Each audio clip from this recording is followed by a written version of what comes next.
오늘 말씀의 제목은 너희를 위하여 구주가 나셨으니.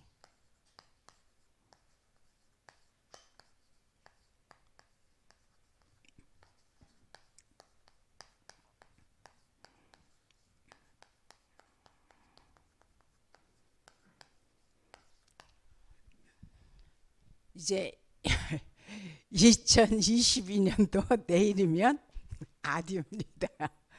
정말 빨라요. 빠른데 이 2022년들을 우리가 생각하면서 참 아쉬웠던 것만 생각한다면 그거는 발전이 없죠. 그죠?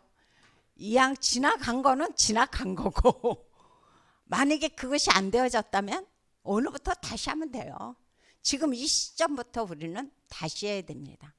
그런데 내가 만약에 영적 상태가 제대로 갖춰져 있지 않다면 항상 내가 하지 못했던 거, 아쉬웠던 거, 그 과거만 붙잡고 우리는 또 진짜 어리석은 또 인생을 살죠. 그래서 진짜 해야 될 미래의 축복을 우리가 누리질 못합니다. 우리는 살면서 보통 한두 개의 보험들은 거의 가지고 있습니다.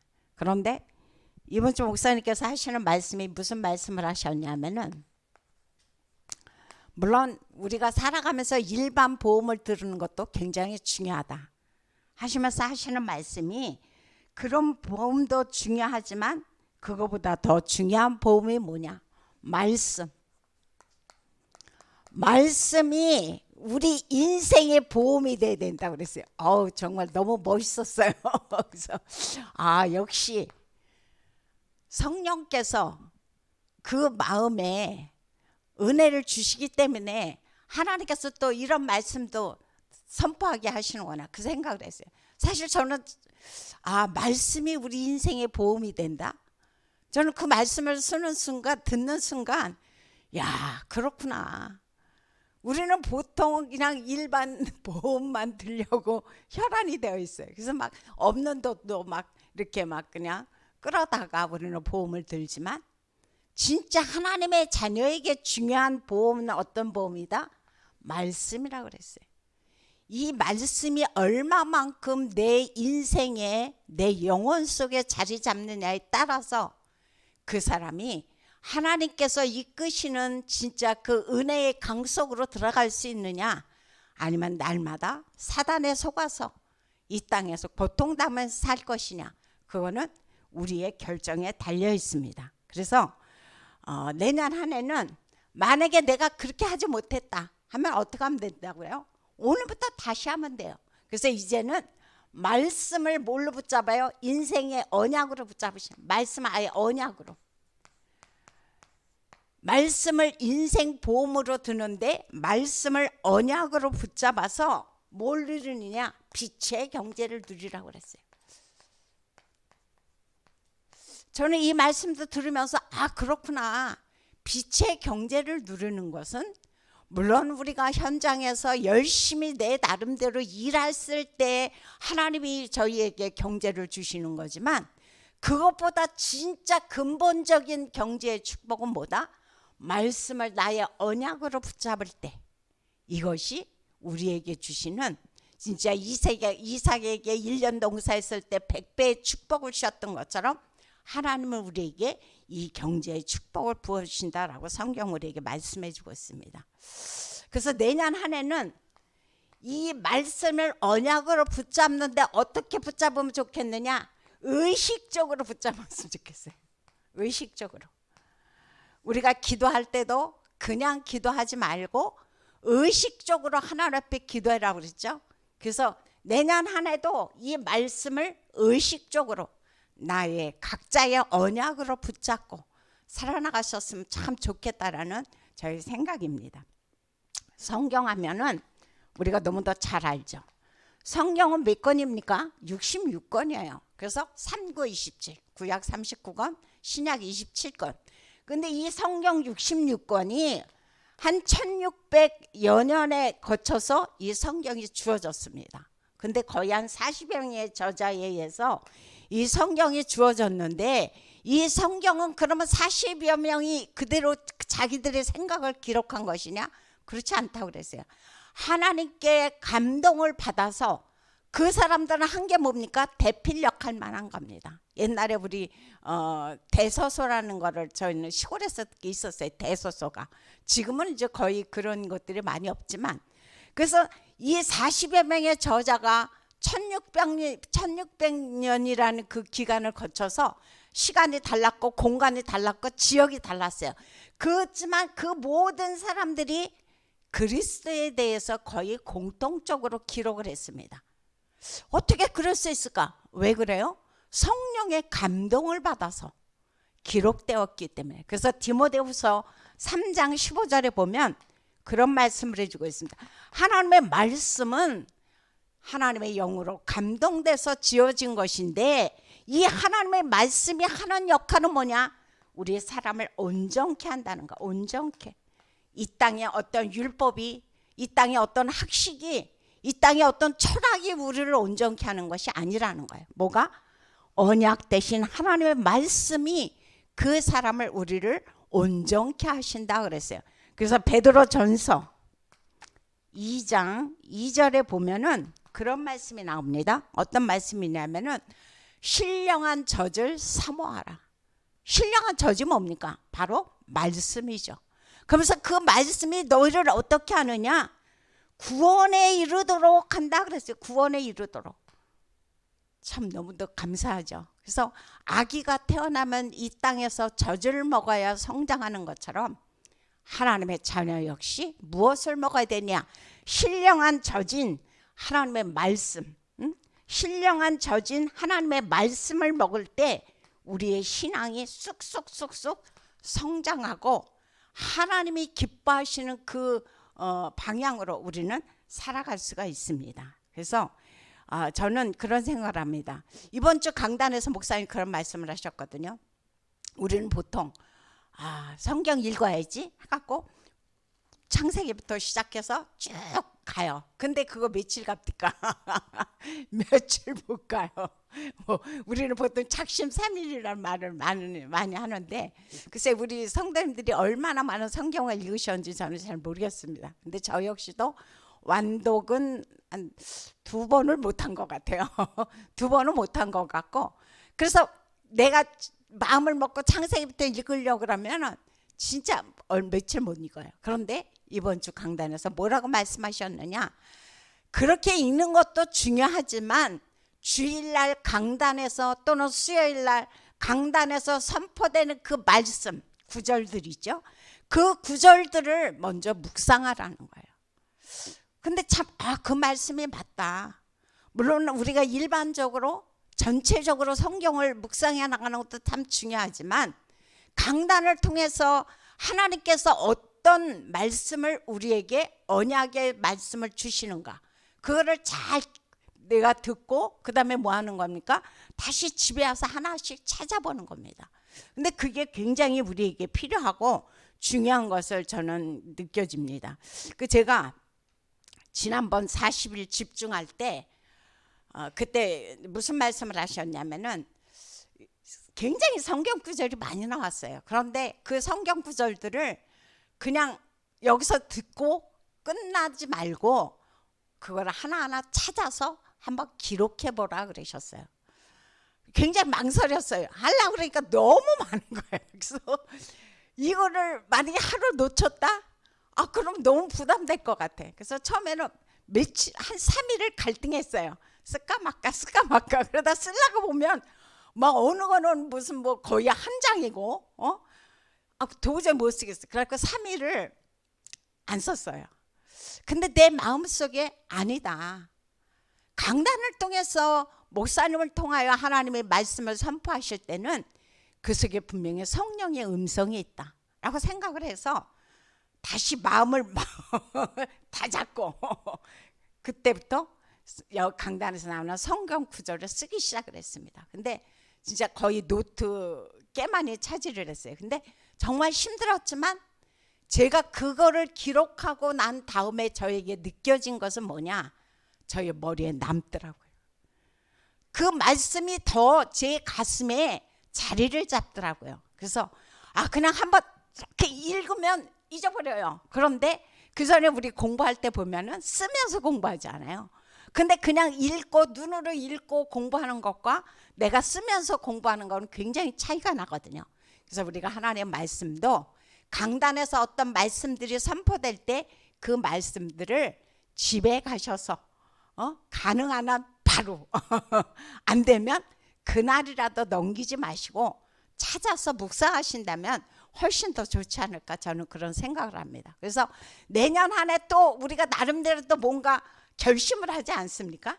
그 보통 뭐 많은 결심들을 해요. 예수 믿는 사람들은 성경 읽기, 성경 일독, 또는 뭐 이제 조금 저기 한 사람들은 운동하기, 거의 또 운동하기도 많이 집어넣어요. 그래서 다이어트, 저도 이제 그런 것 다이어트 해본다고 많이 몸부림을 쳐봤는데 잘 안 되더라고요. 저 이제 먹는 걸 너무 좋아해갖고 그게 쉽지 않아요. 그러니까 이런 모든 것들을 하지만 얼마 못 가요. 얼마 못 가요. 그래서 저는 그런 생각을 해요.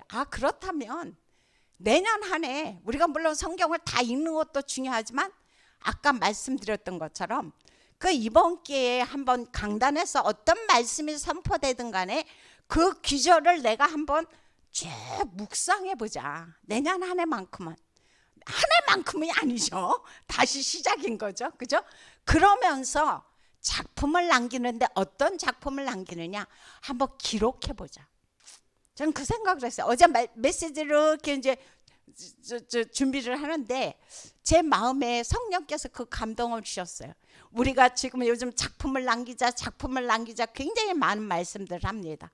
그럼 내 나름대로 내 달란트 안에서 내가 남길 수 있는 작품이 무엇일까? 근데 그 생각이 났어요. 그래, 그것도 진짜 1년의 강단을 내가 기록을 해서 마음을 먹고 묵상하면서 그것을 남긴다면 그게 작품이 아니겠는가?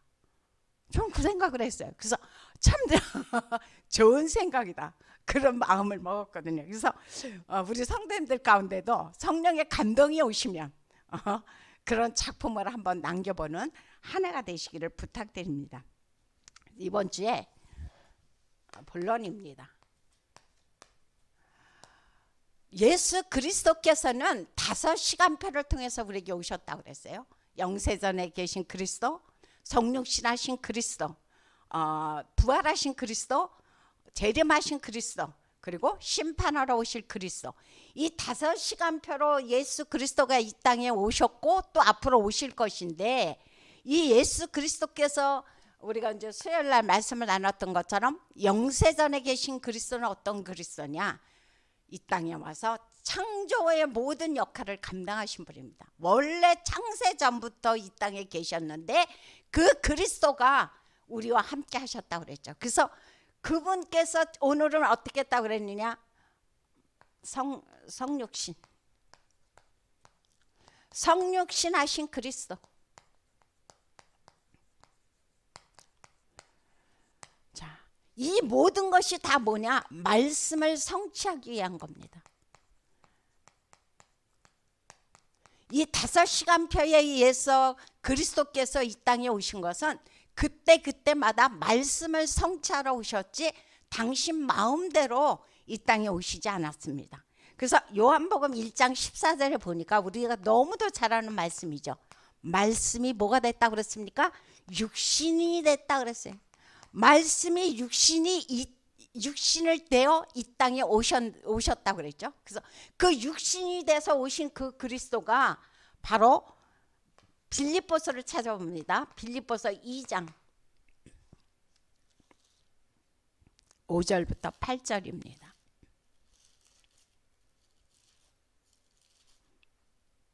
빌립보서 2장 같이 읽습니다. 너희 안에 이 마음을 품으라. 곧 그리스도 예수의 마음이니 그는 근본 하나님의 본체시나 하나님과 동등됨을 취할 것으로 여기지 아니하시고 오히려 자기를 비워 저의 형체를 가져 사람들과 같이 되셨고 사람의 모양으로 나타나사 자기를 낮추시고 죽기까지 복종하셨으니 곧 십자가의 죽으심이라. 아멘. 지금 하시는 말씀이 뭐냐? 원래 그는 근본보다 하나님의 본체라고 했어요. 하나님의 본체. 그는 근본 하나님의 본체인데 하나님의 본체로 계시지 아니하고 어떻게 하셨다고요? 사람의 모양으로 나타나사. 사람의 모양으로 나타난 것까지도 그런데 거기서 어떻게 했다고 그랬어요? 자기를 낮춰서 십자가에 죽기까지 복종하셨다 그랬어요. 그러면 하나님이 왜 그렇게만 하셔야만 됐는가? 이 땅에 그럼 그 그리스도께서는 창조 전부터 이 땅에 우리 가운데 계셨는데 그 그리스도는 왜 성육신에서야만 됐습니까? 그거에 대해서 궁금하지 않으십니까? 그 이유는 딱 한 가지입니다. 왜 그분이 십자가에 돌아가셔야만 됐는가? 다른 것이 아니라 모든 사람들이 사단에게 속아서 하나님을 떠났죠. 그죠? 불순종하면서 하나님을 떠나서 누구에게 종이 됐습니까? 사단의 종이 됐어요. 그래서 사단의 종에서 우리를 건져내야 되는데 구원해내야 되는데 이 땅에는 그 어떤 사람도 그거를 구원할 자격을 가진 사람이 없었습니다. 그래서 원래 말씀으로 계신 하나님이 이 땅에 뭘로 오셨다고요? 육신으로 오셨다라고 성경은 우리 가운데 말씀을 해주고 있습니다. 그래서 우리와 똑같이 사람으로 나타난 그 모양은 우리를 사단의 손에서 죄에서 저주에서 재앙에서 구원하시기 위해서 인간의 몸을 입고 인카네이션으로 우리 가운데 오셨다라고 성경 말씀해 주고 있죠. 그래서 이분이 와서 하신 일이 뭐냐? 요한복음 14장 6절입니다.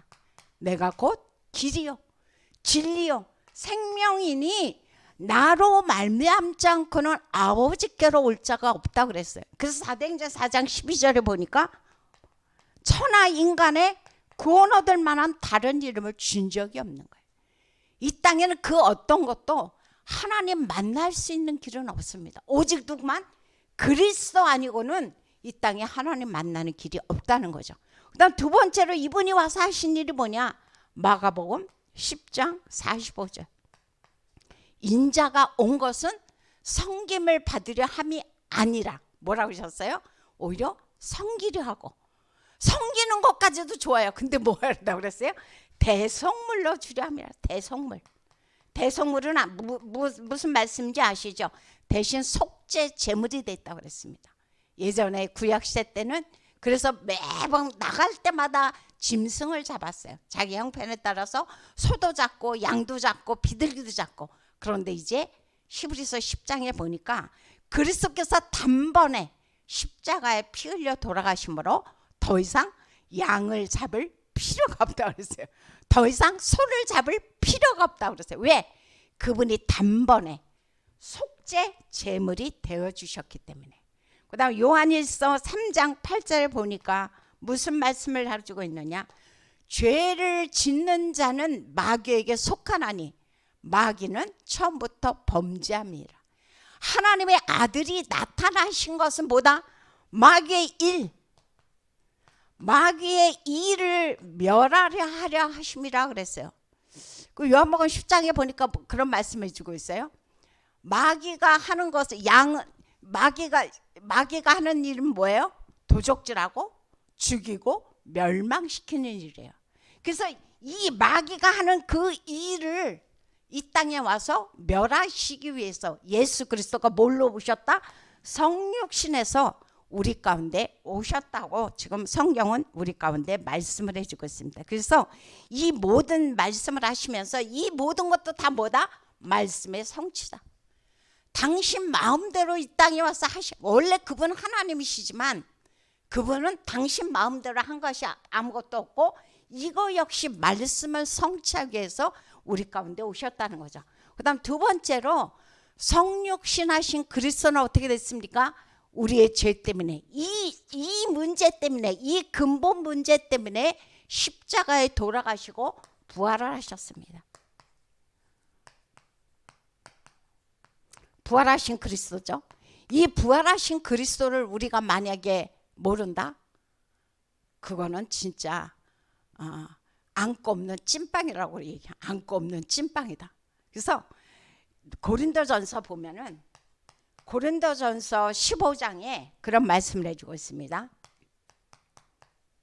15장 3절 4절에 보니까 무슨 말씀을 해주고 있냐면은 예수 그리스도는 성경대로 죽으시고 성경대로 3일 만에 살아나셨다라고 말씀해 주고 있습니다. 그러면서 20절에 보니까 그런 말씀을 해주고 있어요.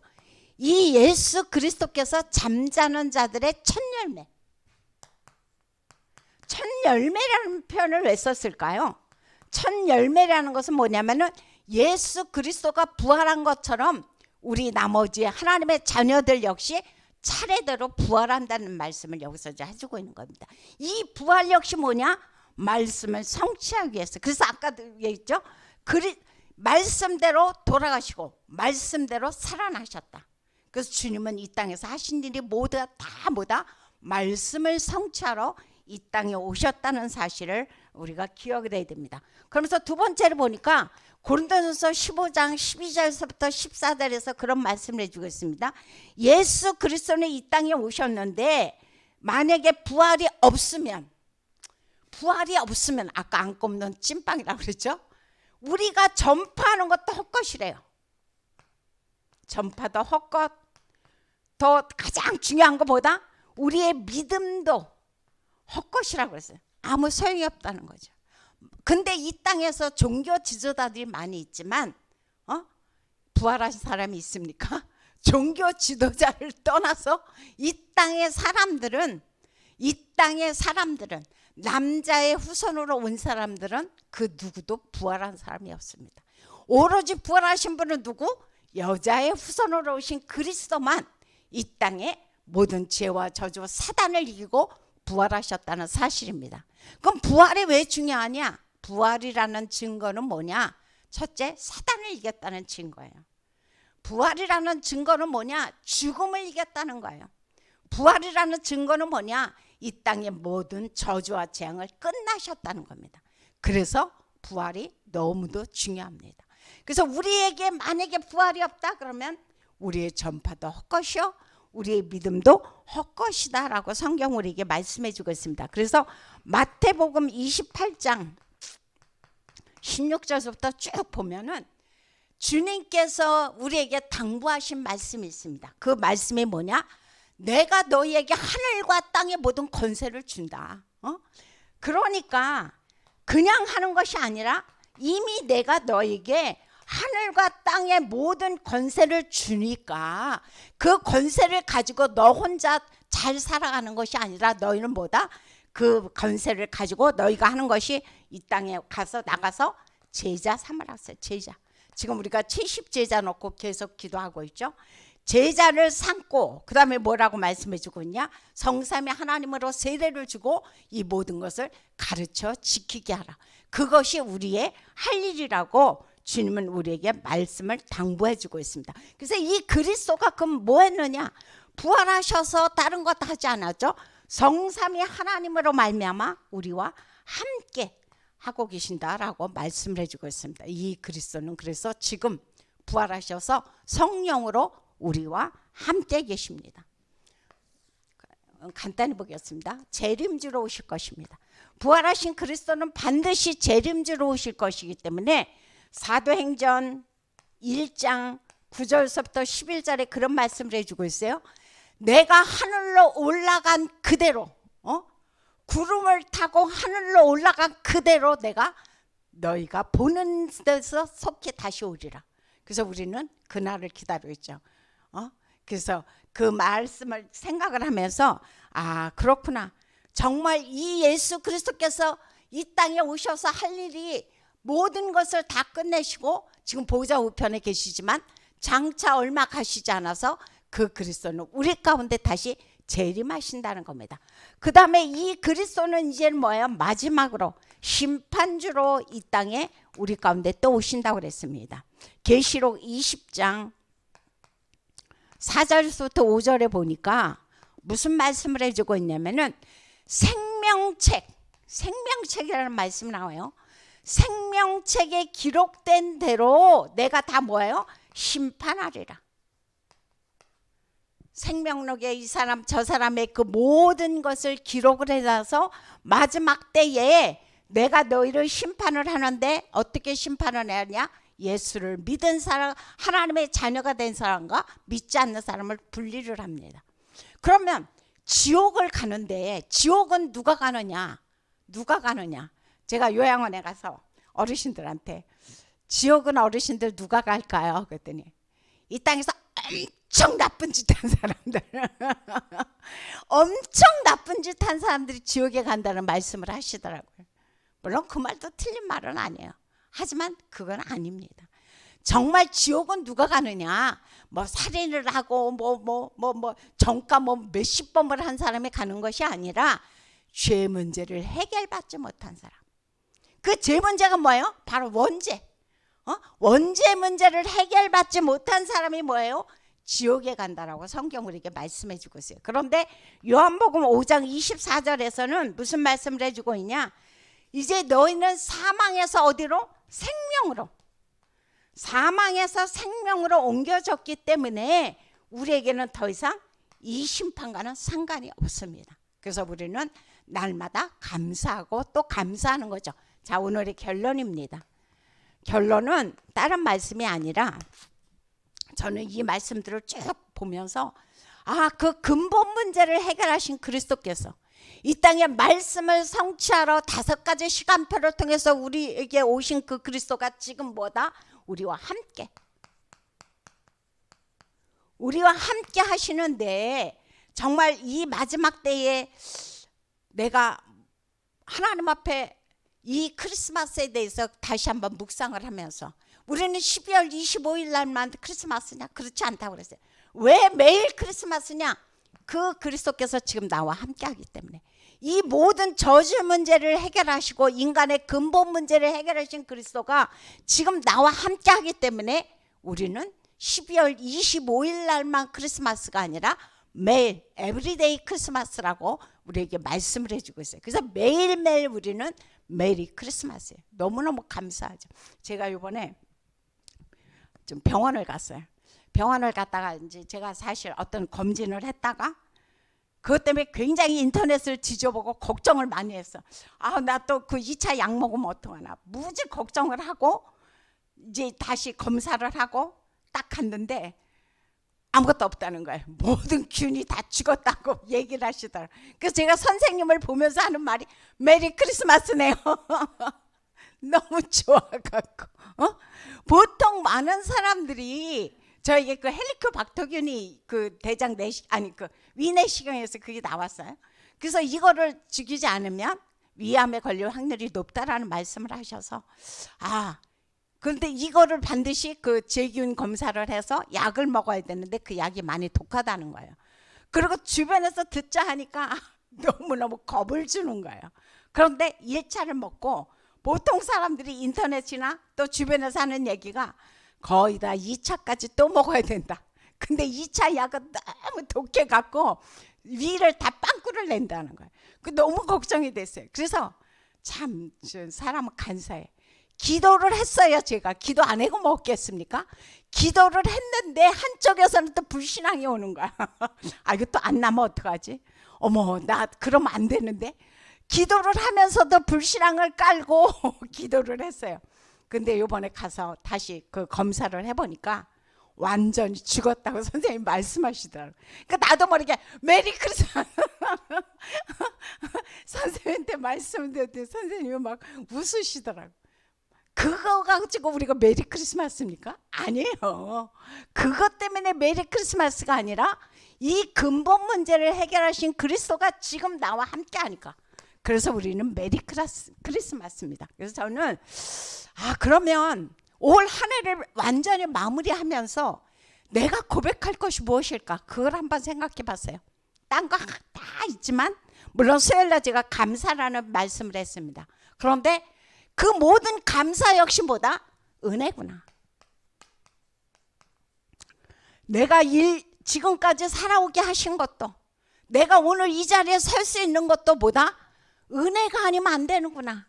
하나님의 은혜.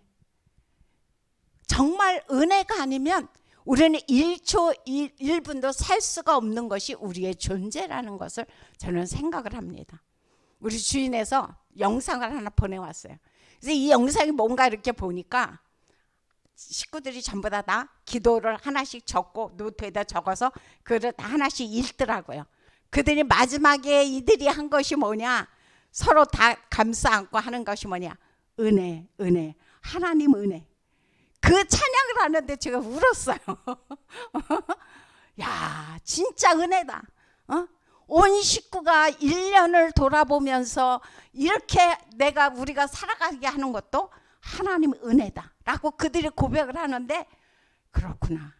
우리가 정말 이 땅에 살아가는 이 모든 이유도 뭐냐? 우리가 살아가는 이 모든 것도 뭐냐? 하나님의 은혜가 아니면 안 되는구나. 저는 그 생각을 했어요. 그래서 우리 교회적으로 봤을 때도 쭉 1년을 묵상을 해보니까 우리가 알루트시 지어진 것도, 일본에 지금 동경 예수복음교회 성전이 건축이 돼서 지금 사진을 올려놓으신 것도 보고 너무 좋았어요. 그 교회가 없는 그 일본 허허 벌판에 정말 십자가를 달고 그 교회를 촬영을 딱 하셔갖고 교회 단톡방에 올리셨는데 정말 감사했거든요. 이 모든 것이 다 뭐다? 정말 은혜예요. 우리의 힘으로 할 수 있는 거 아무것도 없습니다. 그래서 지금까지 하나님의 은혜로 우리가 살아왔던 것처럼 내년 안에도 하나님의 은혜로 모두가 다 이 축복 속에서 승리하시기를 예수 이름으로 부탁드립니다. 기도하겠습니다. 참으로 좋으신 하나님, 감사를 드립니다. 하나님께서 저희들을 이렇게 사랑하여 주셔서 우리가 이 땅에서 살아가면서 우리의 힘이 아닌, 우리의 노력이 아닌 하나님의 절대적인 은혜로 숨쉬게 하시고 살아가게 하시니 너무도 감사합니다. 올 한 해 주님께서 정말 저희들에게 엄청난 축복으로 부어주셨던 것처럼 아버지, 내년 한 해도 하나님께서 시작부터 성령으로 충만케 하여 주셔서 날마다 그리스도 안에서 하나님의 은혜를 누리며 상부삼의 은혜의 축복 속으로, 보좌의 축복 속으로 영광 돌릴 수 있도록 역사하여 주옵소서. 그래서 이 해를 우리가 마무리하면서 이제 내일 우리가 성구 영신 예배 때 나올 때에 하나님의 말씀을 묵상하고 하나님의 언약을 묵상하면서 하나님 앞에 나와서 새해를 다시 한번 복음으로 다짐하는 한 해가 되어지도록 역사하여 주옵소서. 예수님의 이름으로 기도하옵나이다. 아멘.